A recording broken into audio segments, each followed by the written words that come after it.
All right, Josh Smith here again. We're live at Flat Five, my studio, and my guest today is literally, truly one of my heroes. And I can't say that about everybody, but I've been listening to this dude since I was this tall. Um, and the fact that he's my bro now, it means a lot. He's a true hero. Everybody, and he's from the great state of Connecticut, which is where I was born.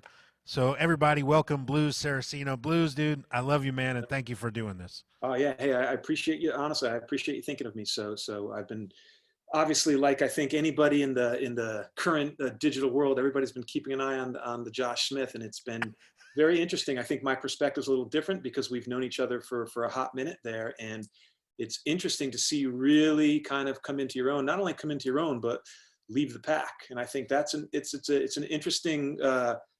It's an interesting arc. You don't see it very often, to be honest with you. It's very rare that you see that. It's kind of like when a band blows up, you're like, oh, I remember those guys. I used to carry their gear or whatever, And so it's been, I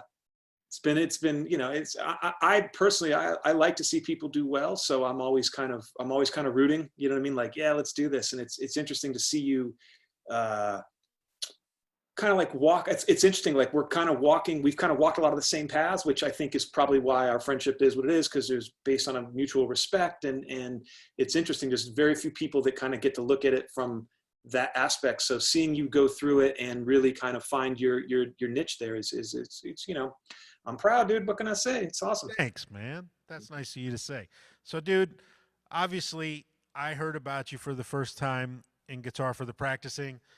I bought Don't Look Back, but then Plaid changed my life. I know that sounds silly, but it really did, And I'm just curious for the people who don't know you. Let's give them a little bit of background. You're from Connecticut. You've been playing, since you were a young kid. Your dad's a musician. You come from a background that he encouraged you. How did it start? Obviously he put the guitar in your hand for the first time, but what was like, the thing that really just got the ball rolling for you?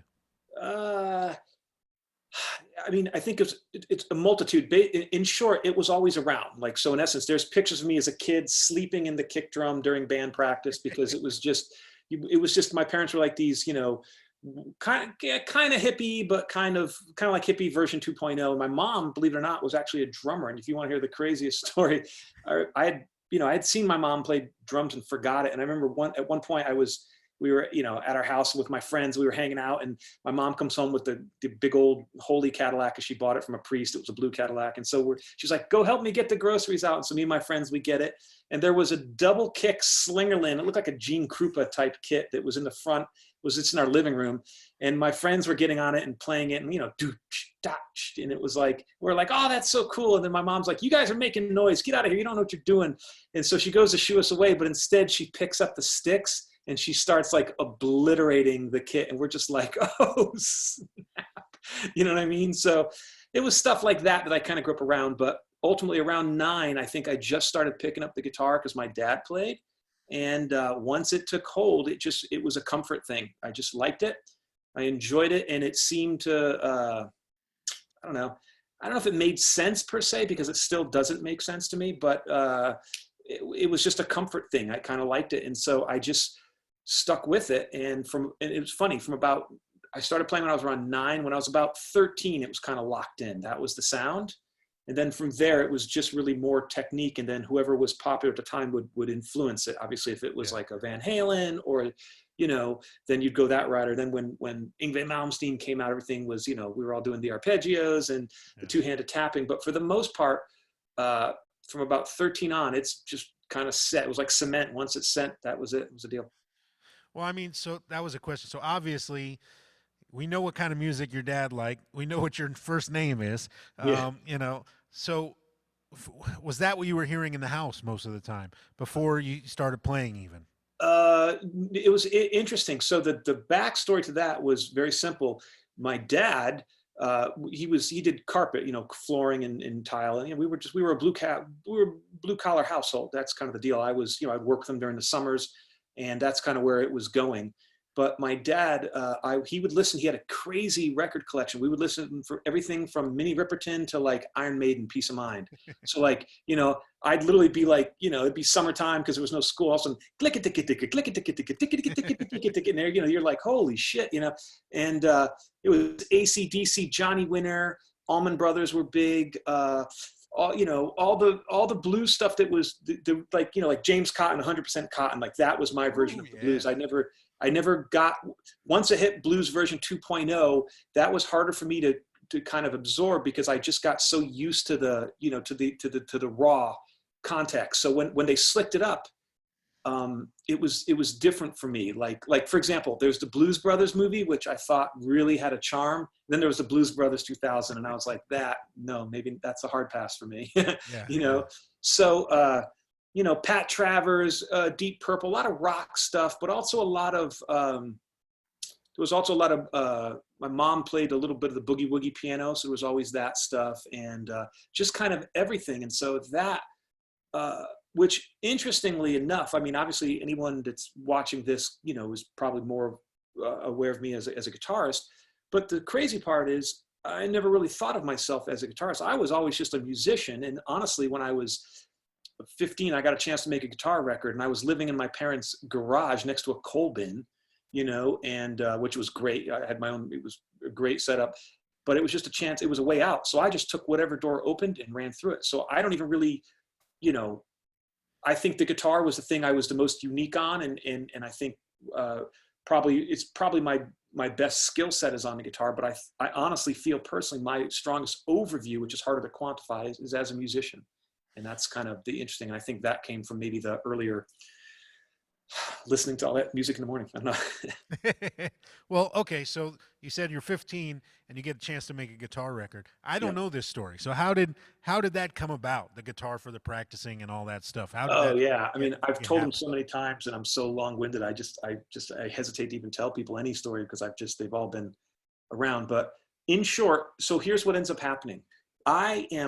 You have to realize, so first of all, which was huge, and I know this because when I met your parents at Norm's there, you know, it's like I'm talking to your parents, I spent like 5-10 minutes, and I knew instantly the second I was talking to them, I get it. They were behind you 1,000%, and that is, Yeah. it really makes a huge difference. I'm not saying it's everything, but it was huge, and I knew just that's why the second I started talking to your mom and dad, I was like, oh, I get it. You know what I mean? You know what I mean? So the deal was this. I knew instantly music was going to be my thing. I wanted out of school. I was terrible at school. I failed out of everything. I was horrible.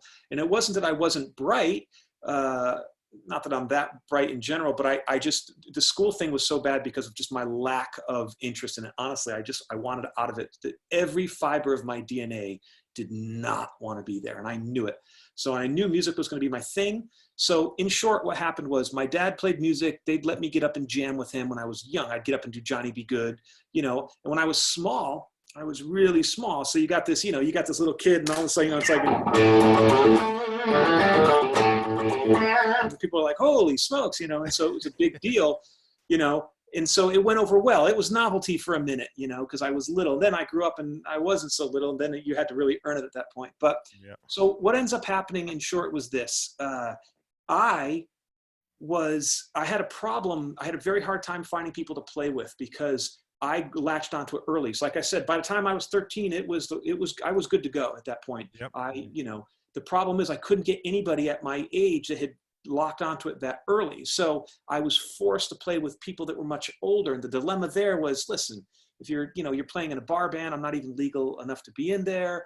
You know, I'd have my parents call up and, you know, I'd have my dad answer the ad in the paper and then I'd show up, you know, and the second I walked in the door, it was dust. It was curtains, you know, I'd play and they'd be like, all right, cool. And then finally they were just like, listen, we can't have a kid in our band, you know? So I really had a challenge, finding people my age. They just didn't lock on at that point. You know, they were doing, you know, maybe some Motley Crue tune or something like that. And I'm like, Right. geez, this isn't going to cut it. So I ended up working. The long and short of it was this. My dad, and it's not really that short, sorry, but my dad was always kind of really behind my career and he knew I had an interest. So he was doing carpeting for the store called Creative Strings in Newington, Connecticut, I think it was, or So he got me a job there once a week. The guy did not want to hire me, but he, he wanted the deal from my dad. So, and my dad had done so much work there and had bought so much stuff. He's like, just hire my kid. He goes, I don't care if you pay him. Just, I want him to be around it. I want him to soak it in, So I would drive my bike like 40 minutes each day. And, I think I made $5 a day or something like that. And I was grateful for it. But anyways, during that whole time, I saved up my money and I bought a 4-track because I couldn't find anybody to play with. So I would just sit at home, and I would just, like, okay, that's on track 1, then track 2, I put all that stuff and I start building these tracks because I couldn't find anybody to play with. So I started making my own little virtual band. I'd sit there, and that's how I kind of became a multi-instrumentalist, because I would just pick up the instruments and get it done. So I started working with this. I found this one drummer, this guy named Tom Pulsey. He was a great drummer. I think he was from Newington. I'm sorry if I'm getting he was a great player. He was a jazz guy. So we didn't agree. I was never a jazz. I was more a rock guy, but in essence, we were playing together. And so what I started doing was I would just record it and start making tunes. So so here's how I got the record deal. When I was 15, I worked at this place, Creative Strings. The problem was I was very common fare there. I was just a kid that showed up and swept the floor. So everybody just thought of me as the kid that swept the floor. My dad brought me over to another music store, this guy named Brian. It was Brian's Guitars in I want to say New Haven. And he walked in, he says, hey, you should hear my kid play. And of course, the guy's like, yep, whatever. Everybody's got a good kid. So I came in one day, and he didn't know who was playing. There was a bunch of people standing there, and I just started playing. And he comes out from behind the booth. He goes, who's that? And my dad's like, that's my kid I was telling you about. And he's like, oh man, that this kid can play. So what he ended up doing was he says, listen, I really think you got something there. Now keep in mind, let me give you perspective. Guitar is hot right now. Guitar is hot at this time. It's not like it is now. It's like, it's like when karate was big, everybody had their dojo, and so, at the moment, like, remember when rollerblading was hot, you know what I mean? Like everything has its moment. Right now, guitar was just in vogue, So I go to that place, and this guy goes, listen, I do so much business with this company called Ibanez Guitars that I want to tell you, I want to tell them about you because, you're young and you kind of got a fresh sound. So that would be good. So I ended up flying myself out to a NAMM show. It cost me like $450 or whatever it was. And the boss, the first store I was staying at, Creative Strings, the guy says, listen, you can crash with me so you don't have to pay for the hotel, but you got to get yourself out here. I'll even get you a pass. And I was like, awesome. So I flew myself out, $450, which I borrowed from my parents. And I stayed there.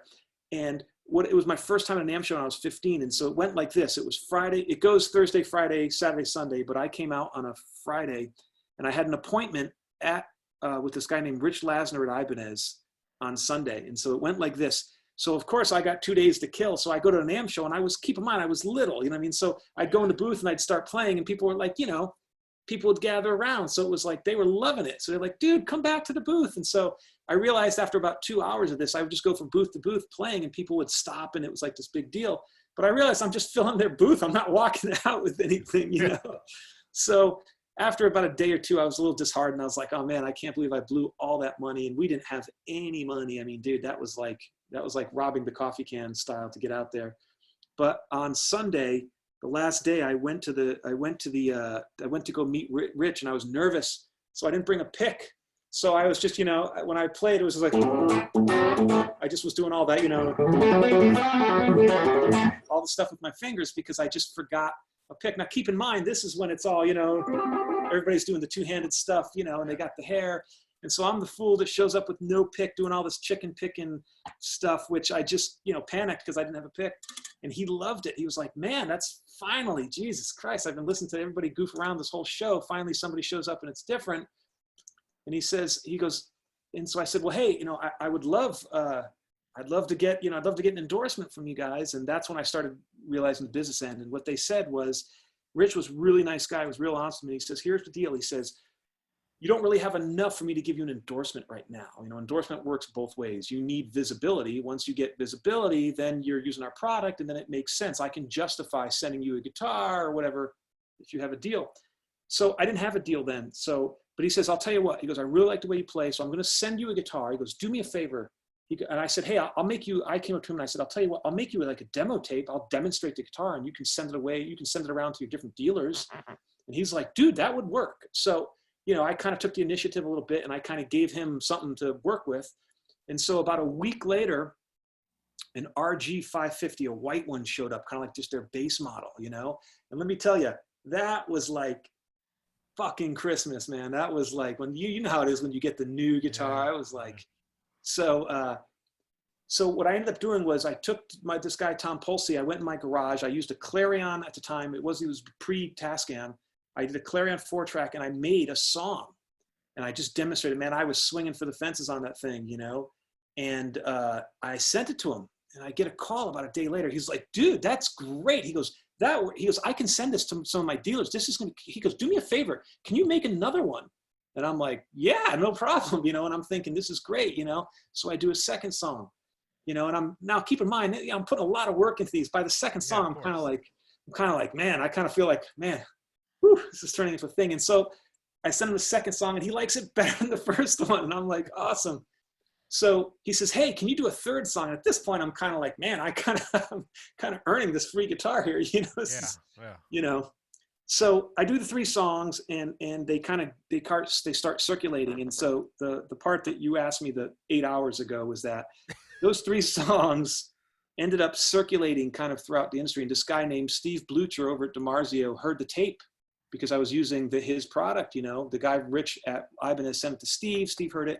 And Steve told this guy, John Sticks, over at Guitar for the Practicing Musician, and unbeknownst to me, because they were really a publishing company, they were Cherry Lane Music. So what would happen, this is when tablature came out, you know, and that was for guys like me that don't read, you know, I was way too lazy and farsighted to see that I should have put some time into that department. And so, but I could learn Sweet Child of Mine with the tablature. So I was like, fuck it. You know what I mean? We're good. And so that magazine was really popular. And so what ends up happening was, I didn't realize it, but they had spent a year trying to find somebody to launch they were going to do a little guitar label, because they figured, hey, we have 150,000. This was pre-Instagram, kids. Mm-hmm. So this was the Instagram of its time. And so what happened was, they were looking to launch somebody. They were real nervous. They didn't want to put the first guy out and have it be soft. You know, they were like, man, this is kind of our thing. So I sent the tape, and I was either going to work with Michael Bolton or I was going to do a guitar record. And I said, fuck it, I'm going to work with Michael Bolton. That guy's famous, you know? And so I go to work with Michael Bolton, but my car broke down on the way to the session. And he called my manager and says, if your kid can't get here on time, I don't want to work with them. So that was my Michael Bolton story. But he's actually a really nice guy. And I kind of get where he was coming from. So at that point I was like, well, that guitar record's looking pretty good. So I sent the guitar record. John Sticks called me up and says, hey, I'm at this guitar magazine. I heard there's a tape. Can you send me the tape? So I FedExed it to him. And I think it got there around like 10 o'clock or something like that, because I paid for early delivery. I was so desperate to get out of Connecticut. And I get a call like at 11 o'clock, and he's like, he goes, hey, I really like the tape. He goes, the problem is that really you playing? And I said, yeah, no, it's me playing, you know? He says, all right, I'll tell you what. He says, get your manager and get in the car. And I didn't really have a manager at the time. And he says, come down here. He says, if you play for us and it's really you playing, he goes, I'll offer you a record deal. So I called up Brian from Brian's Guitars, and I told him the story. And he's like, all right. And he hops in the car and he goes down with me, and I played for him, and they offered me a record deal. And we did a 1 record deal. And that 1 record turned into 2, turned into 3. And that's kind of how I started off. So I got in through the music, the kind of like the music instrument version. That's how I got into the music industry, the music business. So there you go. It's crazy, man. I mean, I remember, obviously I'm younger than you, not by much, but when that record came out, and then the next one and the next one, it was a big deal to me because you stood so apart from everybody else that was in that. So like you said, guitar was hot, guitar was everywhere. So I'm looking at Shrapnel, and I'm looking at Guitar for the Practicing label, and I'm looking, you know, I got every magazine I could. And when I heard you, it was just this different thing. Like, I was finally somebody that was like cool for me to listen to around my friends who were shredder guys, you know, but I could still actually like it because the feel, man, your feel and your tone, and you're playing in the tunes, I could relate more to where you were coming from. So it was so big for me to find somebody like that. Yeah, And it's funny. I hear that. That's kind of what I hear as time. Like you always kind of want to put the stuff out that kind of stands the test of time. It's funny. I couldn't get signed by Mike Varney. I sent. So my point is, it wasn't that I didn't want to sign to Shrapnel. They wouldn't sign me. Like I sent my tape. I wasn't flashy enough, man. I didn't have I didn't, So it's funny how everything now that I've, those records. I mean, I'm 48 now, so think about that. And I was 15. right. And the crazy part is the first 3 songs of that demo tape that I did, okay, those 3 songs that I told you I went back and I recorded with the guitar, Yeah. the guy, John Sticks, heard, he goes, those are going to be the first 3 songs on the record. I was like, really? And he's like, yep. So the first 3 songs on the record were literally those songs on the tape. I don't remember if it was the same order, but I do remember that the demo was much better than the record because, I was used to doing it at home and I just had never made a record before. So having to be in the studio, it was like a stress test and you start realizing where you're failing, you know what I mean? So, Right. but yeah, so, it was, like I said, and I know like you and I, we talk about stuff like that. Like you see people that just like launch past you career wise sometimes and you're like, God, geez, man, how, but long term, is that really the move, And so it's hard because at the time it's frustrating and you're going, I don't get it. But then you look back 20 years and they're working at Home Depot and you still got a career, you know what I mean? So, Right. Right. it's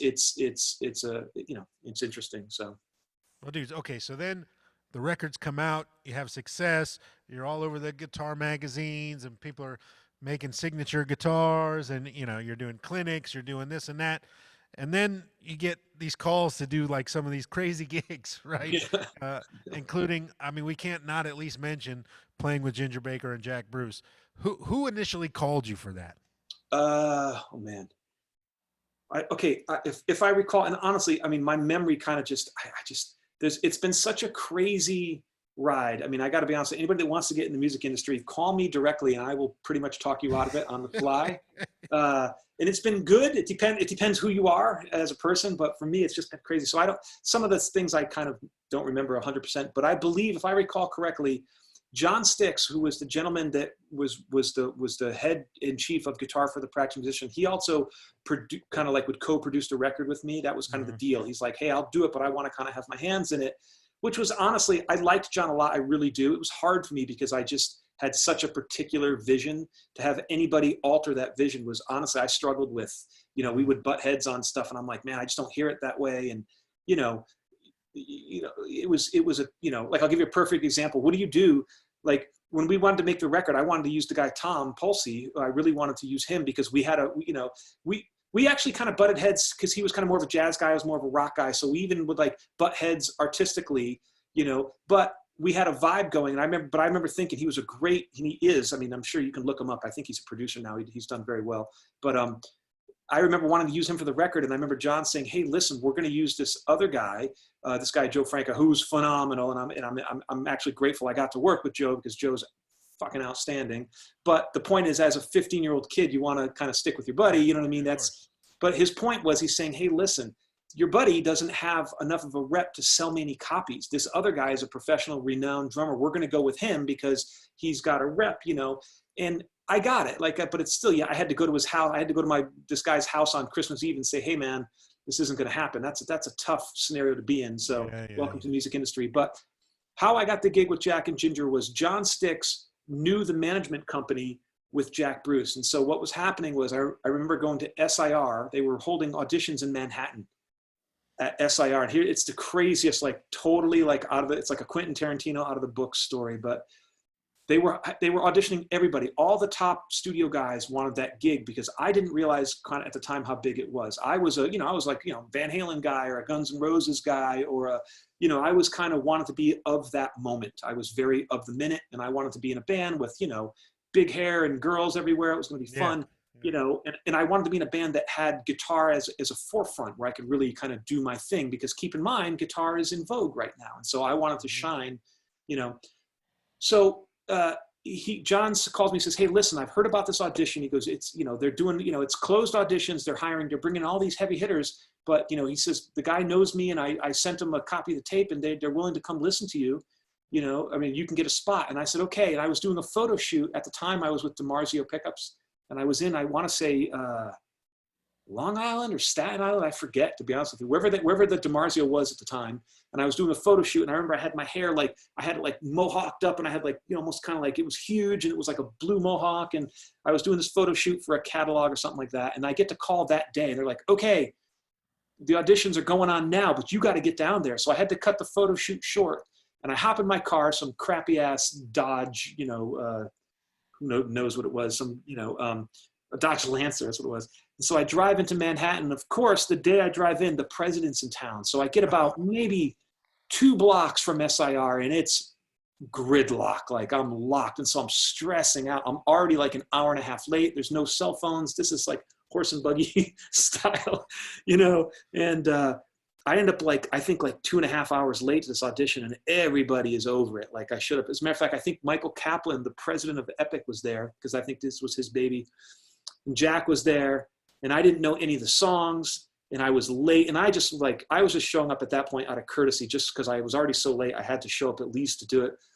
I walk in, man, I knew I was defeated the second I walked in. I had my guitar, I pulled out of a gig bag, and they had some crappy ass, like, JCM 800, like just enough gain to do rhythm, but not enough to do leads. You know, like I was just, I didn't have any pedals. Like, it was just a bust. And so I figured, fuck it. You know, I was pretty squirrely at the time. Like, I definitely have gotten better as far as like working with people. But at the time I was just like, fuck it. So I just walk over to the amp, and I knew I was dust. I mean, it was curtains for me anyway. So I just walk into the amp, one cable, plug into the thing, literally roll my hand across the bottom, everything on 10, hit a fucking chord. I'm like, let's do this, you know? And as Jack freaked out, because it was so like what he didn't expect. And he kind of like, I didn't not realize it at the time, because I didn't know this guy. You know, it's like interviewing for a job and walking in there and going, yeah, go team, you know, yellow, and realizing they fucking hate team yellow or whatever it is, you know? So I walk in there, I hit the chord. I'm just trying to get enough gain out of it so I can solo, you know? I got everything on 10. He kind of perks up. He kind of like starts playing, and all of a sudden I look back, and the fucking amp's on fire. And I'm like, shit, you know? It just, the tubes arced, and literally like out of Spinal Tap, it just literally started to smoke on command, you know? Like, it was just crazy. And then all of a sudden it shorted, and then it just made this weird sound and just went completely dead, you know? And I'm banging on it, and there's still smoke coming out of it. And I'm just like, of course, this is dust, you know what I mean? And so they wheel another, you know, I'm just sitting there, and then it's like awkward for like a minute and a half while they wheel another amp in there. And they bring another one, which is worse. Players in the hall, like in chairs, waiting for their turn. No, because I was the last guy. Okay. Because I was so late. Right. I was late. It was me. Because that would have been even better if there were dudes sitting in the hall, go up an amp, and then they bring in another amp. That would have been great. Yeah, no, it was like, you know, it did a death rattle. It was out. And then, so I do you know, so the second one, I turned it up, but I didn't quite turn everything on 10, because I was like, oh, that didn't go well. And at this point, I was nervous. I didn't know if they were going to make me pay for the amp or anything like that. I was like, because I had bombed it out, you know. And at this point, I just wanted to get out of there unscathed. It was such a bust. And they were pissed. I know that the president from Epic wanted to go eat. He was like, I could hear him like, okay, wrap it up. Like, you know. So anyways, Jack just looks at me, goes, do you know any of my songs? And I go, I got to be honest with you. I don't, you know. I said, I know my dad listens to it all the time. You know, I said, I know him kind of by ear a little bit. And so he's like, fuck it. So we just end up jamming. He just starts playing something and whatever it is. And then we just start jamming. It ultimately turns into like a version of Crossroads. And, you know, I threw what I had at it. And I was there for maybe 5, 6, 7, 8 minutes, not very long. And I just thanked everybody. I'm like, listen, I'm sorry I was late. I really appreciate your time. And thank you for taking the time. And I just put my guitar in the bag, and I just fucking walk out of there, because it was dust. And by the time I get home, I get a message on my machine. Hi, this is, you know, such and so from Jack Bruce's management. Jack would like you to come back from Monday. And then they pause. And then what? No, yeah. Oh yeah, learn the fucking tunes. And they hang up the phone. You know? So that was it. Went back, auditioned, and on the spot, they gave me the gig on the spot. And then that turned into, that was going to be Jack Bruce. And then they brought in Ginger Baker. And the second they brought in Ginger Baker, that's when the party started, because the venues doubled in size. And I didn't realize the whole Cream thing. And then because I was playing with Jack and Ginger, it became like a real big deal. And then like Rolling Stone's writing about it. And of course, they're always looking for an angle, because they're trying to sell papers. So they're like, oh, and the kid that replaced Clapton. I mean, Clapton did not give a shit about this kid, trust me. But, you know, they were just making the story up, and I sure wasn't going to deny it, because it was working in my favor. So that's how it all kind of began. And from there, I just kind of kept steamrolling, because you have to realize, like, not to let the secrets out of the bag, but like, it's not any different when everybody does with social media now. Like, even like, what happened was, like you, everybody just would buy those. There was only 3 magazines and I was in one of them. Yeah. And so what I would do is I would do the endorsements. And so because of the endorsements, I would be in the magazine as much as Van Halen was, And so he's selling 250,000 units a week. I'm selling maybe 200, you know what I mean? But every month it was DiMarzio and Ibanez, then Yamaha, and then yep, yeah, it was you were in there multiple times, and then a yep, story, and then yep. yeah, Oh, so it yeah. was like every Yeah. month. Did you catch the fact I was blackballed by the other 2? No one caught that, right? Because I was tied in with Cherry Lane, Yep. and they had a big magazine war going on. So the second I signed that deal, those other Guitar Player, which is really the one I kind of liked, was really like the one I Of grew up course. reading, Yeah. and then Guitar World, and neither of them would touch me, man. I was dead to them, but it's just what it was, Yeah. So that's how it all kind of began, and from there it just kind of I just worked every angle. I mean, to be totally honest with you, whatever door opened the widest, that's the one I ran through. That's it. It's just that simple. Yeah. Well, you had the great playing though to Well, shepherd you along. I threw what I had at it. That's for sure. I mean, I definitely. I will say this: anybody watching this that even remembers any of it, none of it was easy. It was all hard fought for sure. So I get the struggle. That's why I never quite got the ego or the this is better than that. Because honestly, anybody that can just survive doing music is a win in my book. I mean, to be totally honest with you, that's just kind of the way I see it.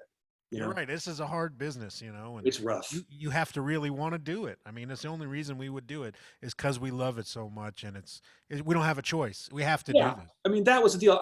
Either I was going to do flooring in music, or I was going to do music. It was going to go one of the 2 ways, and but either way, music was going to be in at least for a certain part of my life. And now that I'm older, I see things very much different. And once music becomes commerce, it changes it. But maybe that's another podcast within itself, because I've had to literally stick and move so many times just to survive. And I've been exceptionally fortunate, like, to get into the TV and the film and the industry. But once again, that didn't come easy either. And there's a lot of skills. You need to be a mixer, an engineer, a songwriter. I mean, we talk about it all the time, right? I mean, it's like, and here's the thing that I will say that you had, I think that you got much earlier on.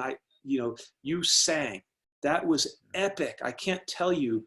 I've had even that guy Brian Cohen came to me and says, "Blues, just sing. I don't give a shit if it's good, bad. If you sing, I can market you."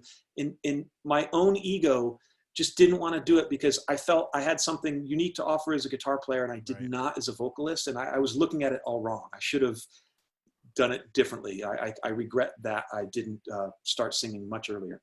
Well, dude, but the point you make about the constant reimagining and reshuffling of the goals and what's really acceptable and how you make your living and where you want to end up, like you said. So for me as a kid, I wanted to be like you, or I wanted to be like Stevie Ray Vaughan, or I wanted to be on the cover of a magazine once a month, and I wanted to be, this important guitar player, blah, blah, blah. I didn't want to be a record producer or do sessions or do instruction or teach people to play guitar or anything like that. Now I really enjoy producing records. I make probably, it's getting to be more like 6, 7 records a year for people other than myself, and it's something I really like. But like this fucking Pro Tools behind me, I didn't ever want to know how to be fast on Pro Tools or mic up a drum kit, and now I enjoy it. Yeah. And it's like you said, you've had to pivot and find, like, now you do all this stuff for film and television. And you if you told your 15-year-old self when all the shit was happening for you that you'd be where you are right now, you would never believed it. Never, ever. You know what I mean? And the crazy part is that, like, here's also the other side of the coin that I think a lot of people have to realize. Once you've done it, like, there's, like, for example, there's certain people like I have friends that collect, and they'll collect, 18 versions of the same thing. That's their thing. Then I have other friends that have one version of it, so there's, and both have equal merit to it. I think you just have to decide who you are kind of as a person. I'm the type of person, and I figured this out early on. If I sit down at the movie and I already know how it ends, I'm done. I'm out. I don't want to see that movie, And so some people love to see the movie time and time again, and they love the repetition. So for me, just with my nature, it's like, if I'm not instantly challenged or intrigued, I just zone out, and my attention just goes south instantly. You know what I mean? So the funny part is, once you've been on the magazines, once you've been to the show, once you see how the sausage is made, for me, I had done it. So to be honest with you, like, it's so funny. Like, I talk to kids now that are coming up and they're doing this stuff, and I see them, and I'm excited for them. But at the same time, I've done it. Like, for example, the whole vintage world. Like, when I grew up, we couldn't afford the new stuff. So we got the junk, which was the vintage at the time. I mean, I can't tell you how many old Strats I've dumped for $500 because we needed it, because I wanted to buy the bright red Kramer with the pointy headstock. Like, you know, so I see everybody now on Instagram and they're like, holy shit, this old vintage telly. And I get it. But I, at the time, did it when I was like 15, 16, 17, 18. And then also the fact that you have to factor that in with the fact that I didn't have the foresight to realize, like, which is a pro and a con. Like, for example, I know with your skill set, like, you can pick up, I've seen you, like, like, we've been at the store, I've seen you pick up a guitar, and you can basically take, like, if you, like, you'll take a big body jazz guitar and you'll play something that really is where that guitar shines. Then you'll pick up a fucking telly and you're finger picking it, and you pick up a Strat. Like, you know, at the time I didn't, and I still really don't really consider myself to have that skill set. I was the other way. I was more like, I'm going to bend this fucking thing to what I need it to do. Yeah. So I would almost like reverse engineer it. I kind of came a little more from the Van Halen school, which is like, fuck it, stick a pickup in that thing, it's going to work, you know? And so the problem I had with a lot of the vintage gear back in the day was that, you know, fuck, old Strats were thin. I couldn't keep them in tune. I'd bomb the whammy bar out. So for me, I didn't have the foresight, to realize, hey, it's almost like, that's a great German Shepherd. Let it be a German Shepherd. It'll never be a Chihuahua. I kept trying to force it to be something it wasn't. So the downside was, man, I bombed through a bunch of guitars, and I probably have a much bigger collection if I was smart enough to keep them. But the upside was that I developed kind of my own style, which I take pride in, because even now with Instagram, you've got all these 60-second warriors, and their technique is, I mean, I'll be the first one to say, is phenomenal what kids can do these days. Girls, guys, everybody. I mean, it's brutal. The problem is, it's a novelty to me. I don't want to listen to it. I mean, I just think I fully be the first one to say I couldn't do that. And I give them props for doing it. But at the end of the day, you know, I can't juggle either, but I don't give a shit. Do you know what I mean? So I know exactly what you mean. Yeah. You know, I mean, you know, there's a handful of people that, you know, that we both talk about that are phenomenal technicians, and you and I do not care anything about that, because that's not what music is. It's that thing that hits you, that moves your meter. It's that stuff that I woke up listening to, and my dad, I was like, oh shit. And it can be Minnie Riperton, or it can be Dr. Dre. It's not about that. It's just that, it's that unquantified. It's that when you hear fucking Johnny Cash. You guys listen to Minnie Riperton that much? Because that's twice you mentioned her. No, it's just because I figured it's such a sparse, reference. I figured, who's, you know, but, or whoever it was. I love Minnie Riperton.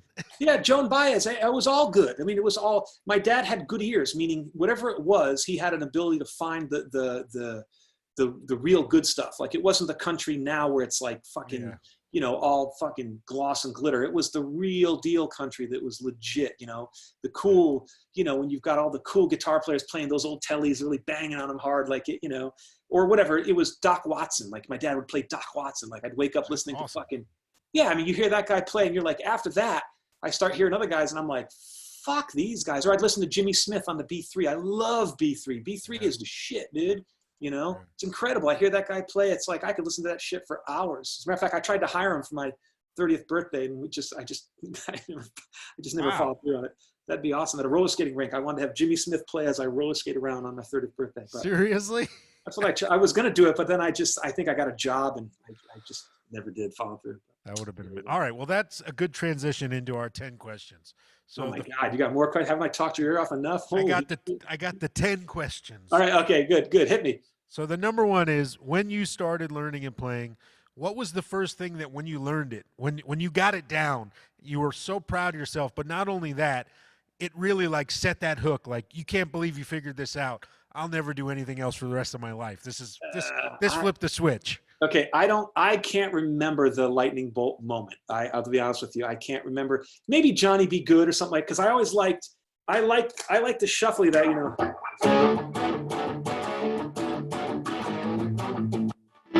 Like, I like all that, you know. I liked all that stuff. So anything, it'd probably be stuff like that. I think it kind of is where it kicked in. I mean, I got to be honest, I don't have a lightning bolt moment. I just know it was probably tied into something rock based. You know what I mean? That would be probably it.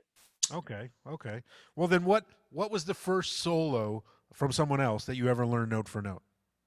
Oh man, to be totally honest with you, I was so bad. I got to be totally honest. I can't remember learning any solo ever note for note because I was so bad at it. And the best I could do is do my own version of it, which would be completely wrong and fucked up. Well, But which was the first one you wanted to learn that just turned you out so much? You were like, oh my God, that solo or whatever. probably be a Johnny Winter solo, probably, something like that, something I just something, something I just was beyond my pay grade. You know what I mean? It would have Was to your be dad a like, big Johnny Winter guy? yeah, my dad was a big Johnny Winter. I was a big Johnny Winter guy. I liked the Johnny Winter Ann's era. I liked the early stuff. I like, Still Alive and Well. Oh yeah. I liked, because he was blue. I always listen. Clearly, with my name and all that stuff, the blues is for me is the building blocks, and that's the deal. It's never going to change from that. But I liked it with a little bit of gasoline on it. I liked the bare knuckle brawlers, and I realized really early on that I was never, and I see it differently now a little bit because I'm older. Like the jazz was kind of more the dissonant notes and the stuff in between. Whereas I went, and this is honestly, here's what it all comes back to. When I worked at that first music store, they were jazzers. So they were like very highbrow about stuff. And so me being the upstart kid, I went the other way. I was like, fuck that shit. I'm all about the rock. So they would be jazz, jazz, jazz. And I'd be like rock, rock, rock. And so it became like this line in the sand, which was, it was all in good fun. There was nothing ill will about it. It was just like the more they'd be giving me shit, hey, you need to listen to some Spyro Gyro. I'm like, you need to listen to some fucking Fair Warning, bitch. You know what I mean? Some Rippingtons and Spyro Gyro. Yeah, all that stuff. And that's what they were. So the more they pushed, the farther I went the other way. So I would say, to answer your question, it would probably be like some Johnny Winter solo. And I just don't have one. Like I remember trying to learn Killer Queen or something like that. I couldn't get it right to save my life. I mean, I was so bad at that stuff. I still am. I'm horrible at that. I think some this Japanese company hired me to do like Highway Star. Like I'm talking like maybe when I was like 20 something, like I'm well into my professional career. I was horrible. Like I just couldn't, it's just not my thing. Unbelievable. Sad. All right. Fair enough. What's the first thing you play every time you pick up a guitar? Do you have a little thing that just comes out the moment when you're trying out a guitar, when you just pick one up, just something that automatically happens? Okay. So if I'm just at home, because keep in mind, I don't really play guitar that much anymore. I play to facilitate a studio thing. So there's no pressure on like for example, my hands are soft. I've got soft hands where you guys have touring chops. I can get them back. They always come back, but it takes a minute. So in essence, I'm either, so it's a twofold question. If I'm in a store, like for example, if I'm ever in a store and I'm only in a store to like look at a guitar to see what it sounds like. So I'll turn the guitar 100% clean and I'll start banging on it, something hard. So it'll always be like, something where I can really,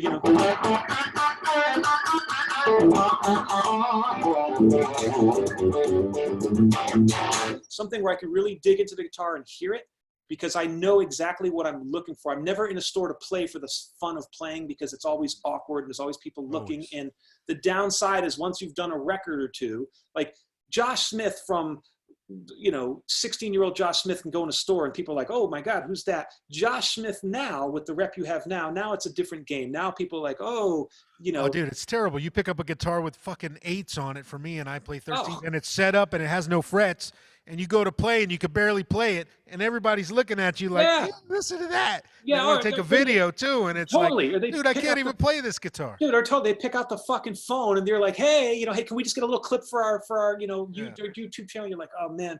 So anything so whenever I play anything, it's gonna be something that's gonna fall right back into like my box of tricks that always works. And the reason why I use them is just because, exactly like you said, because at the end of the day, you can't blame the tools. A professional, listen, at the end of the day, if I hire you and I hand you a guitar with 8s, you're not going to be pleased, but you're going to get a result out of it that will be pleasant because you're an artist. That's what you do. That's your job. So the problem is, there's so many variables. I will always default, like whenever you see me playing in a store or somebody's got a clip, it's always just going to be the standard bag because they're kind of like my default settings that I know will always work. I'm not going to take any chances because it's not about being inspired. It's about like, hey, let me get from point A to point B at this point. At least it is for me, keeping in mind that I haven't kept up to the level that a lot of people are because I'm frying bigger fish right now, to be totally honest with you. You know what I mean? It's like my world is not, I mean, to be totally honest with you, if you guys want to know the truth, when I bought my first house, I ended up selling every one of my guitars. I kept one guitar. I sold the bulk of them to like I think like the Hard Rock Cafe and stuff like that. And at one point I just kind of was done and wanted to walk out. I was kind of like over it. I had kind of seen, like I said, I knew how the movie was going to end. I had done all the guitar stuff. I had done the sessions. I had had the endorsements. I had done the touring. And to be honest with you, I was kind of just disenchanted with it, to be real honest with you. I just was like, time to walk. And I was going to just go into something completely different. And then when I did that, I kind of needed to take that break, and it kind of like, I realized, oh, that music passion is always going to be there. So then I just started reinventing myself. And so now the stuff I do is not, guitar is not my first weapon of choice. So I allocate the time accordingly. I think if I sat down and spent X amount of time brushing up on it, all the skills are there. I keep an eye on them, but so that would hopefully be a really crappy, long-winded answer to your question. All right. Okay. What key, style, song, whatever, groove, what do you hear like when you're just, mowing the grass or getting a drink from the fridge when you lay down? I know for me, even while we're talking, I'm hearing a shuffle and I'm hearing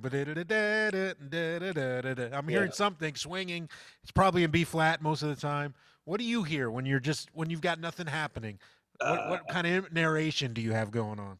Okay, so my narration, so first of all, it's one of two things.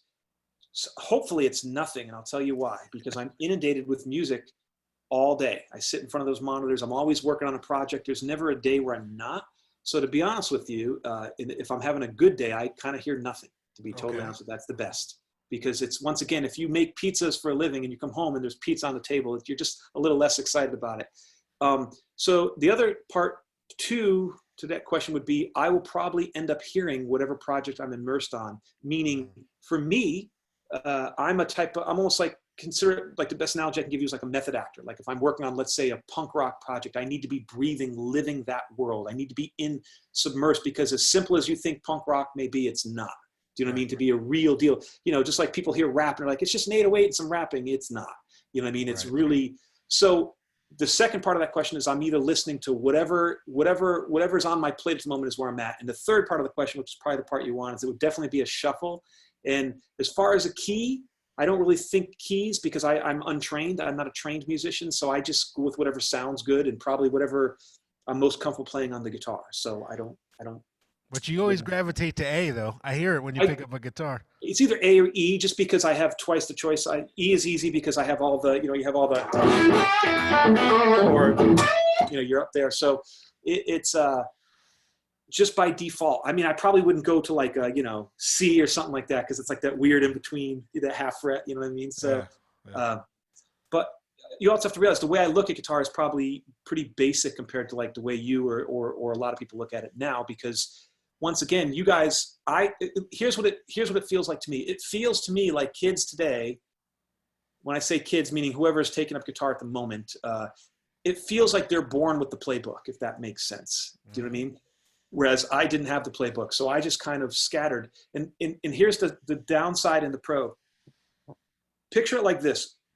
What if you had your skill set what if you had the Josh Smith skill set, right, that you have now, right? And then you could wake up tomorrow and it was on an Etch-a-Sketch, and I could shake that Etch-a-Sketch and it would be nothing. So the downside is, well, you wouldn't have the rules that on guitar, like, where positioning is and what works and what doesn't work and how to play through chords. Mm-hmm. But the upside is you'd come into that thing fresh, and every day would be a new adventure, a new treat. And so for me, the way I work is I'm the Etch-a-Sketch method.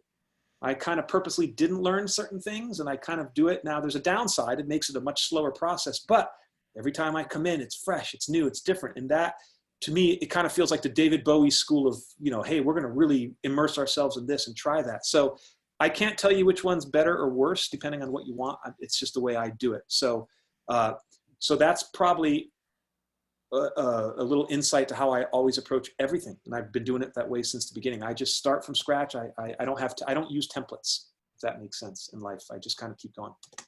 All right. Well, okay. So then, as a guitar player, when you were, you found your own voice pretty quickly.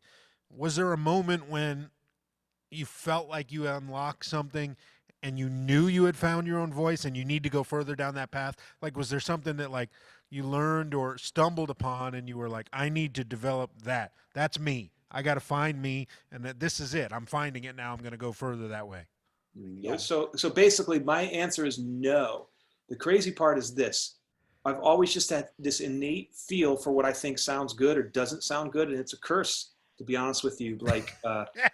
Like for example, I cannot go to a fucking NAMM show and listen to another guy play some botched version of a fucking Hendrix tune. I can't do it anymore. Like the second I would pick up the guitar and play, I'd be like, this sounds awful. And the second it sounds awful, I'm uninspired and I don't want to be there. So I kind of just always approached it a different way, meaning like, so the way I got the sound that I kind of got, like the vibrato and all that stuff, which people seem to kind of zoom in on more than other things, was that because I was using those old guitars, like, I'd use like an old Strat, like a 57 hardtail Strat. Thing was a nightmare to play. Like it did not play in tune and it had teeny little frets. And so basically I figured if this is a note I'm trying to bend up to, I could never quite, I'd get like, damn, I'd overshoot it or I'd undershoot it, So what I did is I realized, so here was basically my method. If this is where I need to be, my chances of just hitting it, and even if I could hit it on like a Les Paul, maybe I wouldn't be able to hit it on a Strat. And the second I go to play in front of you on some Kramer, I'd have a tremolo. So the second it would go flat and stuff. So I realized, okay, I get it. I'm never going to be able to just 10 out of 10 times hit this. You know what I mean? So if here's the note, I would just bend above and below. And I kind of just did that. So I kind of figured, hey, no matter what guitar I pick up, if everything is just...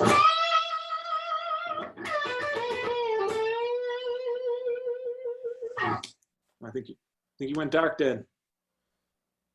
Oh no! I'm on the far angle now. I like it, dude. It gets that fisheye look. But that was how I did it.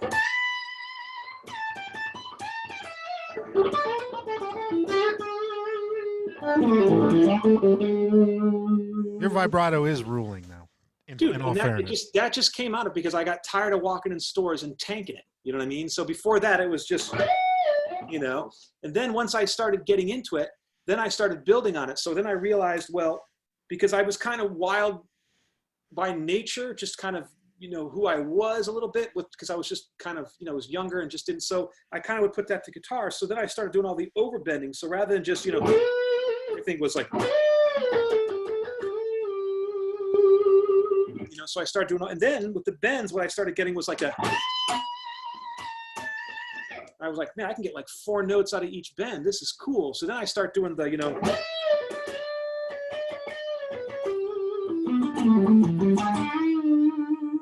was trying to find all those weird, like odd in between notes. And so from there, I just kind of built and built and built. And that's how it kind of became, but I never, you got to keep in mind, most people are trying to like hear the Hendrix and trying to get to the Hendrix point. I knew day one, I was never, ever going to be able to do what that guy did. Just was never going to happen. The second he touched it, it was magic. And the second I touched it, it was never going to be magic. So day one was like, I'm bailing on that because I'll never be able to do that. So then I just focused on doing my own thing because that was the only thing I had left. So there was never a moment where I found a thing and then ran with it. It wasn't like, once I found my image, I kind of went with it. I never did that. I just kind of consistently just tried to find something that sounded good, and that's how I did it. That's how I did all those guitar records, all that stuff. I would just kind of play stuff till it sounded good. I knew when it sounded good and I knew when it sounded like garbage, and so I would just spend the time really trying to. You were always just certain you sounded like yourself. You weren't ever worried about that. It wasn't a conscious thought. No, it's not an option. I don't have the option. Like, I'll give you an example. When I first came out, I met Dweezil when I came out here. We were going to play on a Randy Rhoads thing. He has the innate ability to be able to morph into whatever that character is. Like he did to Randy Rhoads. We were scheduled. That's how we ended up becoming friends. We were scheduled to play in the same song. And so I came out here. And so there's my choppy, crappy version of the Randy Rhoads solo. He had his note for fucking note. I mean, literally, if you closed your eyes, you're like, oh my God, like, how did you even do that? Like, he has that ability. I've never had that ability. I tried to do Van Halen, couldn't do it. Tried to do ZZ Top, couldn't do it. So the only card I have to play is just doing what I do. The advantage was I kind of did my own thing. And it's funny, like I'll even go on YouTube and watch people try and play my stuff. Ain't happening, dude. It's rough, So it's a pro and a con. It's a curse and a blessing, I guess, depending on how you look at it. You know what I mean? Yep. So if you like what I do, then cool. If you don't, well, then, it goes that way. But there's no way, like I hear the stuff you do and I wouldn't even pick that fight. I would just go I'd go a completely different direction because no matter how much time I put into it, it would always just be a B brand version of what you're doing. So why do that? That was kind of my thing. Good answer, man. Good answer. All right. What's your biggest weakness on the guitar? I'll tell you mine. It's acoustic guitar, like arpeggiating, finger picking, like pretty acoustic guitar. That's by far my kryptonite. Okay, so I'll give you a twofold one. So first of all, acoustic guitar, anything in acoustic guitar parentheses is my kryptonite. I Mhm. don't understand how I can be like pretty solid on electric and that bad on acoustic. Like it's so hard, especially in the studio, because like you have to hit, you got the Oh, compressors going and in it's the like, studio, ev- that fucking microscope on the acoustic oh, guitar, it the drives me swivel. crazy. And I realized like, acoustic, and I will say this, anybody I've seen that plays amazing acoustic, not so great on electric in all fairness though. So Except for Dean Parks. Shout out Dean Parks, he's not greatest even acoustic human. session player I've He's ever not seen. even human though. That guy, he gets a pass because he's just on a whole. Somebody hired me once. They called me and said, "Hey, we can't get Dean Parks. Can you come do what Dean Parks does?" And I really needed the money, and I said no. And I hung up the phone because why would I embarrass myself? He's outstanding, but Yeah. they just play different. Like you have to pick your hands up. You don't get even a minor string squeak on a guitar is nothing. On acoustic, it's so brutal. So I would say my two weaknesses are anything acoustic guitar. So start there, and then I think what makes me, kind of sound the way I sound on a guitar is a particular method. I think that's also it's my double-edged sword. I think my lack of theory or just lack of vocabulary on guitar, I think is a weakness. Like I admire seeing people that can walk up under any situation and kind of play through it. I'm not that person. I'm a specialty guy. I can definitely do what I do, I think really, really well. But if it's falls outside that, I wouldn't even put myself in the ring for it. So But you could say it's a weakness and a strength because it makes you who you are and it makes what you play 100% honest, which I think is the biggest determining factor between if people get it or not. It's like when you listen to Johnny Guitar Watson or Magic Sam or Otis Rush, blues guys, that was the best of their ability, 100% honest. When you listen to guys now try to cop that shit and sound out of tune on purpose and do this, no, yeah. it's a lie and it's It's a fake, lie, and it's Yeah. the worst. And that's the thing.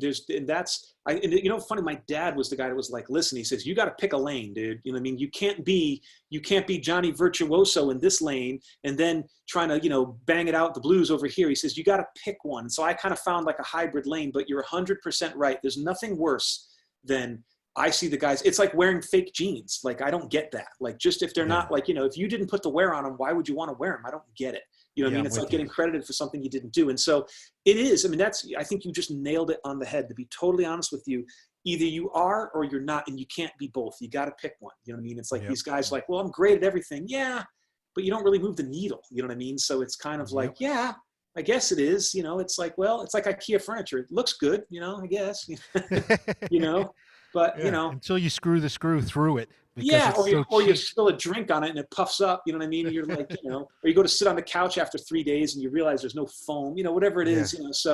So I just made a call early on. I picked a path and I went with it. And there's pros and cons to it, but I'm good with it. Like I'm not going to All try right. and compete with the 2020 of today. I'm just doing what I do, and it's no one so far has been able to do it the way I do it. That's a good thing, but That is a good thing. it is a thing. You got to want that thing.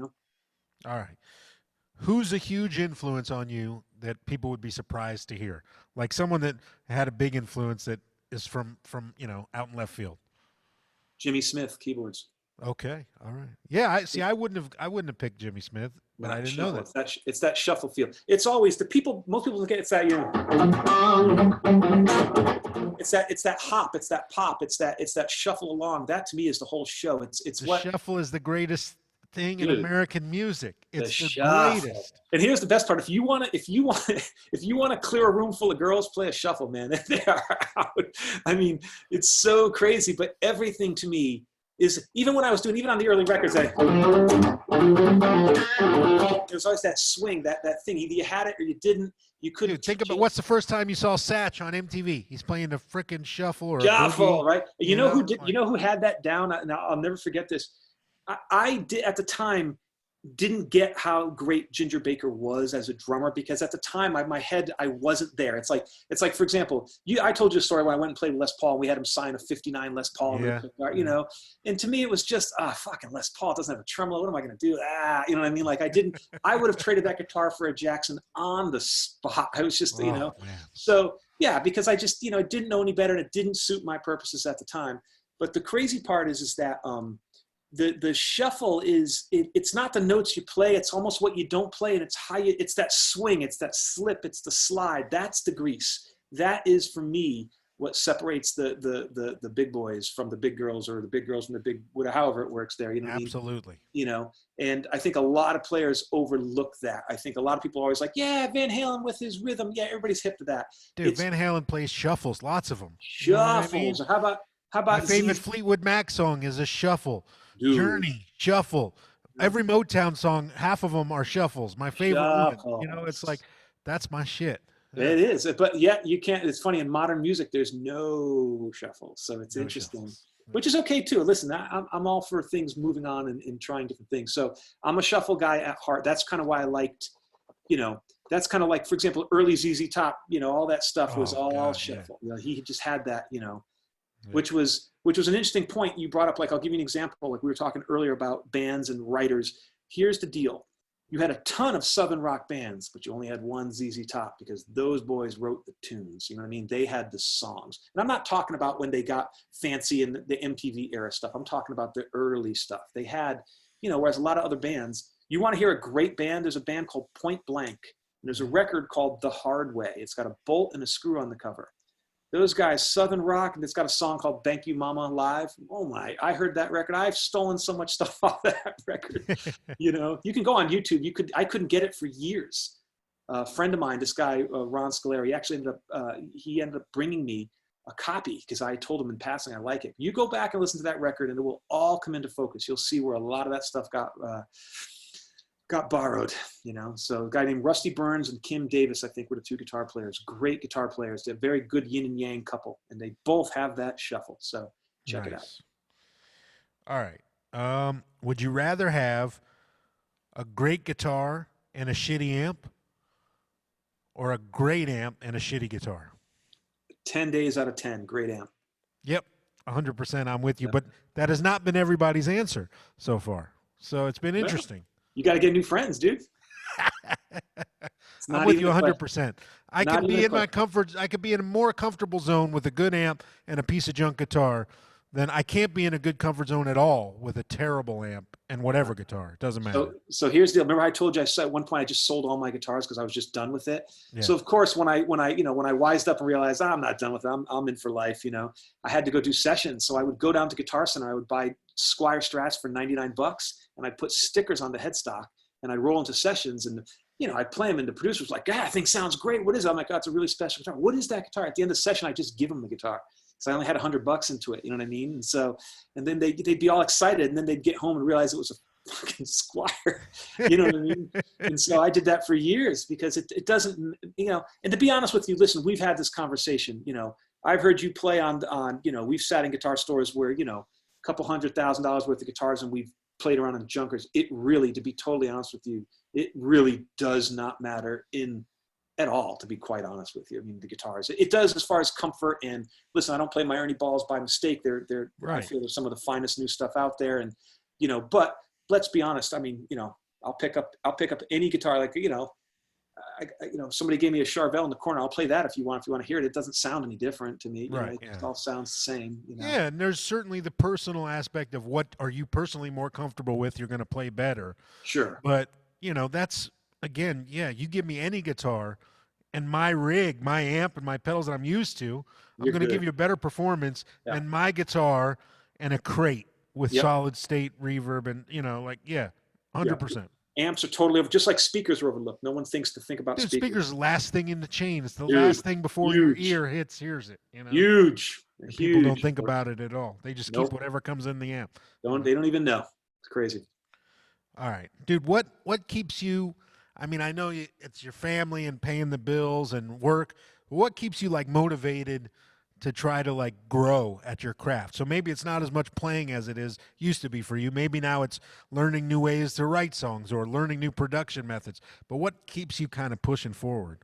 Well, it's a twofold thing. To be totally honest, there's obviously the monetary issue, which I'm sorry, it's always a fact. As you get older and Of you have course. families and real deal bills, and you know, and real life situations come up. Let's be honest, life is not life can be bumpy. You know, I'm sorry, but it is. So at the end of the day, you know, the numbers are the numbers, and that has to be straight. So that's definitely side A of it. So I would definitely, you know, and I don't know what ratio it is. Let's give it, I would say it's a big part, to be honest with you, for me, to be real honest with you guys. I mean, that's just the truth of it. But part B for me is, I've been really lucky. I got locked in with this company called Extreme Music way back in the day. And like, as they grew, I kind of grew with them. And what I like about that company is they're the top of the food chain now. Like, they are and if you're going to go to production music for licensing, TV and film, you're going to end up there. They're one of the smaller ones, but they just have the cream of the crop. And so what does it is being around people of that caliber. You know, like if I go over your house and I hear you do that, I'm like, well, geez, man, if he can do that, well, you know, I mean, you see somebody, it's almost like you see somebody jump off the cliff and they land it. You're like, all right, it's great. Okay, I know it can be done, you know? And so it's competitive. I mean, I think I'm competitive and aggressive by nature more so than not, you know, not like I'm not jumping out in traffic, road rage style aggressive, but just aggressive. Like, I just couldn't sit at home and let life pass me by. You know, I have to go out there and do whatever it is I can do to make my mark or make things better for my family or whatever.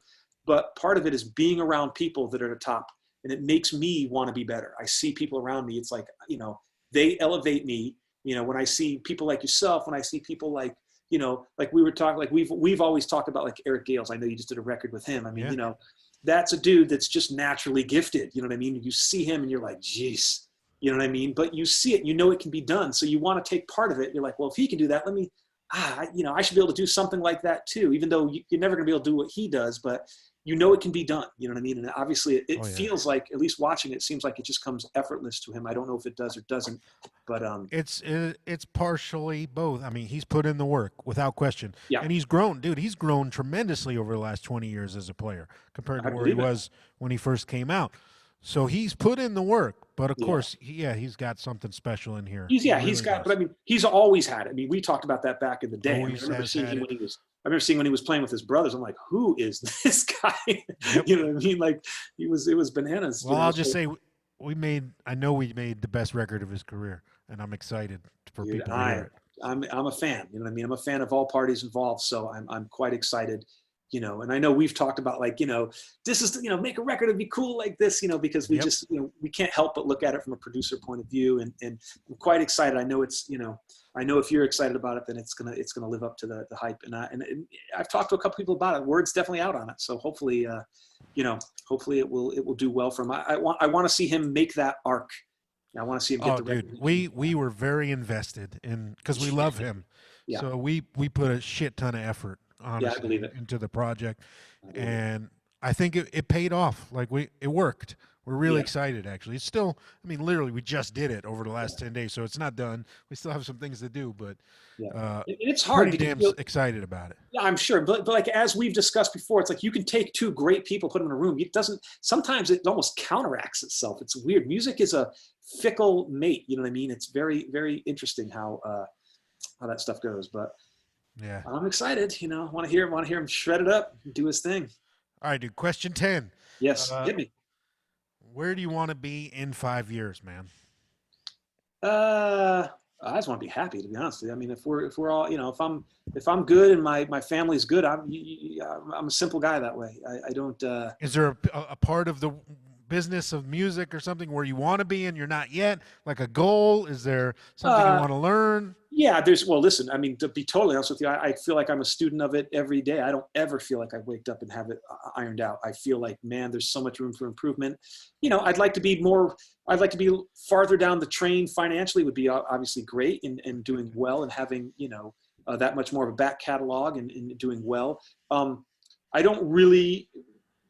haven't really thought about like touring or playing or any of that stuff. It's so far from my world these days, you know what I mean, that it's just not even on my radar, to be honest with you. Do you think it's something you want to do sometime in the future again? Get on the road at all? Nope. Never? I would never say never. I mean, you know, it would have to be a real particular set of circumstances. I think the part that people don't realize is touring. I mean, you realize it. We've talked about it.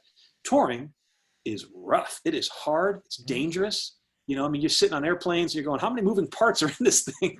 You know, you're watching the Leonard Skinner documentary as you're flying. You're going, I don't know, man, this is dicey. And then you're on a Florida coach and it's skidding across the ice in the winter. You know, it's like you've been there. You know, you get there and it's like there's a lot of moving parts to to touring. It's a hard, rough life, and it's not necessarily the most conducive to family life a lot of times too. So No, it's not. I'm not saying no. I would never say never to anything. But I don't know. I think I'm a type of person that would, if there's a new challenge, I'm down for it. If somebody called me tomorrow and says, "Hey, skip music for 6 months. Let's go do a TV show," I'd be like, "All right, let's do it." I'd be into that because it's a new challenge for me. I try not to stay so laser focused.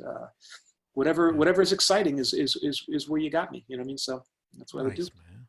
Well, dude, There we go. reached the end of the 10 Oh my questions. goodness, you We made did it. Wow. Woo. Oh. So for members, we're gonna make a little short video after this called Turn 2, where we're gonna teach you 2 things. But for the rest of you, this is the end of the journey. So thank you, Blues. Very It's welcome. been a I pleasure, appreciate it. man. I honestly, if little me knew I was going to be friends with Blues Saraceno, he wouldn't believe me. So it's a pleasure, bro. Well, I really appreciate you thinking of me, and like I said, I'm super excited to do it. Hopefully, we didn't talk everybody into the ground, but thank you. No, we're good. Cool.